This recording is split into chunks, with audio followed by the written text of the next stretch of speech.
Il existe actuellement deux sortes d'art, quelque part, très différents. Il y en a un, c'est un art qui est même qualifié par ceux qui se réfèrent à l'art contemporain, à l'académisme contemporain, c'est un art subventionné, j'appelle ça. Euh, c'est l'art du savoir-faire. Eh bien, moi, je me revendique de l'art du savoir-faire, c'est-à-dire pour moi, l'art c'est avant toute chose, puis pour tout un groupe de personnes avec lesquelles nous travaillons, puis nous sommes des millions finalement à aimer cette voie, mais j'aime bien l'identifier, c'est-à-dire l'art du savoir-faire.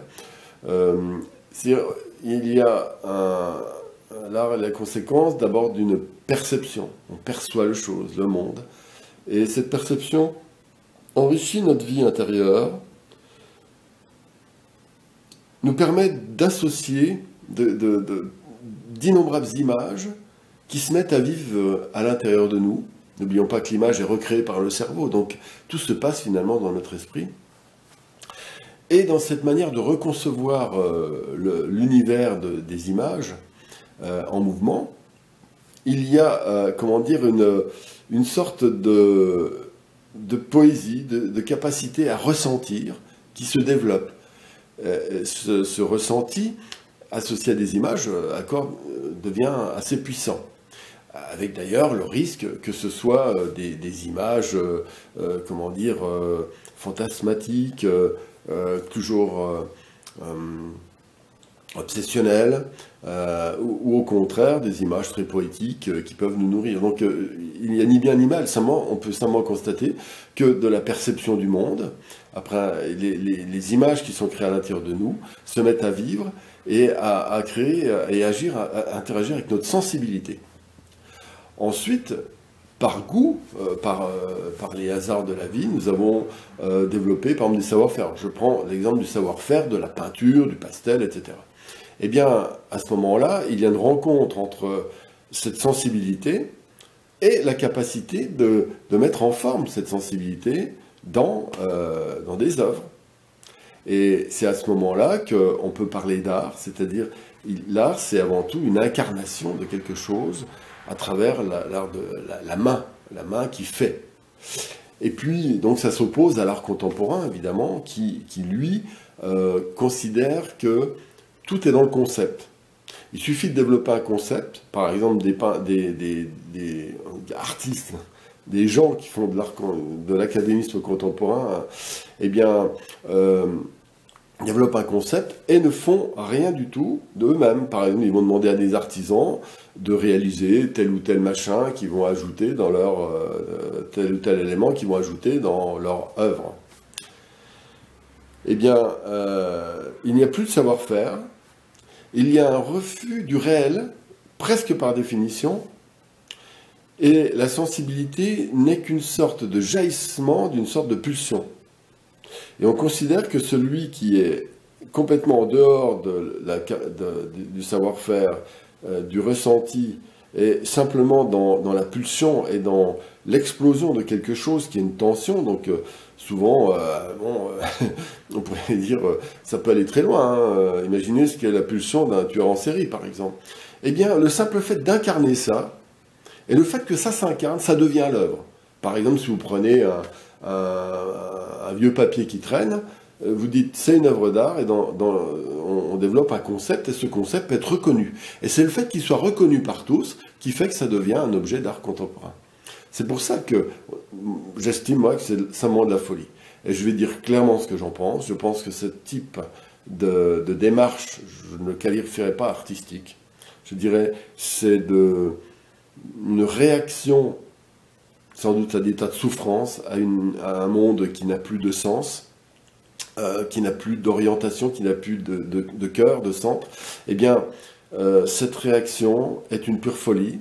Quand elle devient un modèle, ça peut engendrer chez de très nombreuses personnes qui auraient pu choisir des voies plus équilibrées, c'est-à-dire liées à la nature, à la compréhension du corps, à tout un processus d'accomplissement. Je pense que l'art est un processus d'accomplissement qui va du corps à l'esprit. Eh bien, ces personnes peuvent glisser un peu par attraction, un peu comme on tomberait sur un dealer qui nous vendrait de la drogue. Et à ce moment-là, beaucoup de personnes sont empoisonnées. Voilà pourquoi je crois que l'art contemporain est un énorme danger. Et là, je suis en train de faire des études, d'ailleurs je me tourne vers vous, peut-être avez-vous des informations plus précises.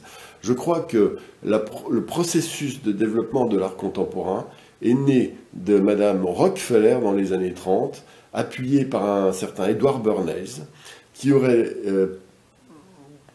décidé de développer un art qui est complètement déconnecté du réel, c'est-à-dire qui serait une sorte d'apothéose, d'anéantissement de tout ce qui crée nos propres racines physiques, matérielles, spirituelles, qui va dans le même sens que l'argent qui n'a pas de racines, comme la bourse ou les bitcoins, etc. On est dans un monde en dehors de toute forme de racines.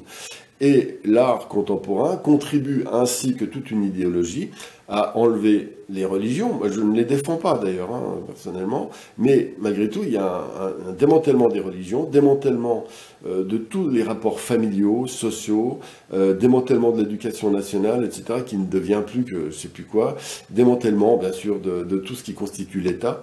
Et finalement, l'art contemporain fait partie de ça.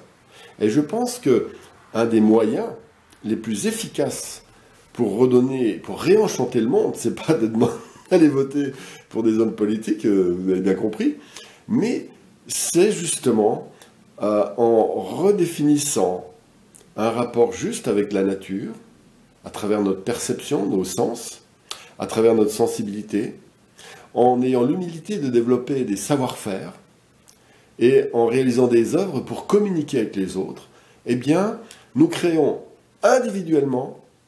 À ce moment-là, nous sommes les empereurs d'un territoire de la taille de nos chaussures. On redéveloppe individuellement les capacités de réenchanter le monde. D'abord le nôtre, et peut-être, par effet de rayonnement, celui de notre entourage, de nos amis, d'autres personnes qui pratiquent de la même manière. Et ainsi, on montre finalement que la société n'est que la somme des forces créatives de chaque individu. Et quand il y a dans les sociétés artistiques, que je viens de définir un petit peu, quand il y a 100 personnes, il y a 100 fois une personne. Dans les mondes idéologiques, quand il y a 100 personnes, il y a une fois 100 personnes.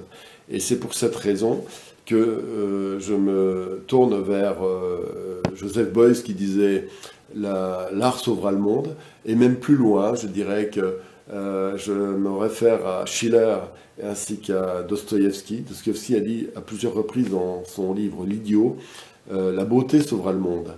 La beauté, c'est la clé qui nous relie, sans doute par les milliards d'années de vie commune avec l'univers. Chacune de nos cellules est en connexion, et quand cette connexion est juste, en équilibre, eh bien, il y a une perception de beauté que nous pouvons percevoir à l'extérieur, mais nous en faisons aussi partie. Voilà. Et Schiller, lui, donc j'en ai parlé un peu tout à l'heure, lui-même évoque cette idée de sensibilité, raison et jeu. Et cette capacité de redevenir les artistes de nos propres vies est, à mon avis, la solution.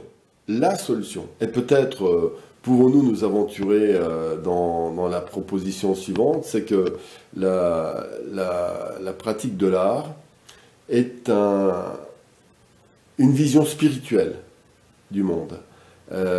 J'ose pas dire religion, mais vous savez, cette fameuse religion dont parlait, paraît-il, André Malraux, eh bien, l'art ne serait-il pas la vraie religion, c'est-à-dire une religion qui nous relie à la nature, un peu comme les chamans, à notre âme, à notre sensibilité, à une espèce d'unité globale. Et est-ce que ce ne serait pas une religion sans dogme, sans idéologie, qui permettrait de retrouver un sens profond à la vie? Voilà. Et c'est pour cette raison que je vous incite tous, et nous sommes tous incroyablement capables d'être des artistes, et de réinventer un monde nutritif, naturel. Et cette capacité est naturelle. Il n'y a rien à faire. Ça ne passe pas par la tête, ni par les idéologies. Donc, réinventons notre monde, et à ce moment-là, nous régénérerons le monde sans faire chier personne. Voilà. C'est un petit peu ma réflexion sur l'art contemporain. Et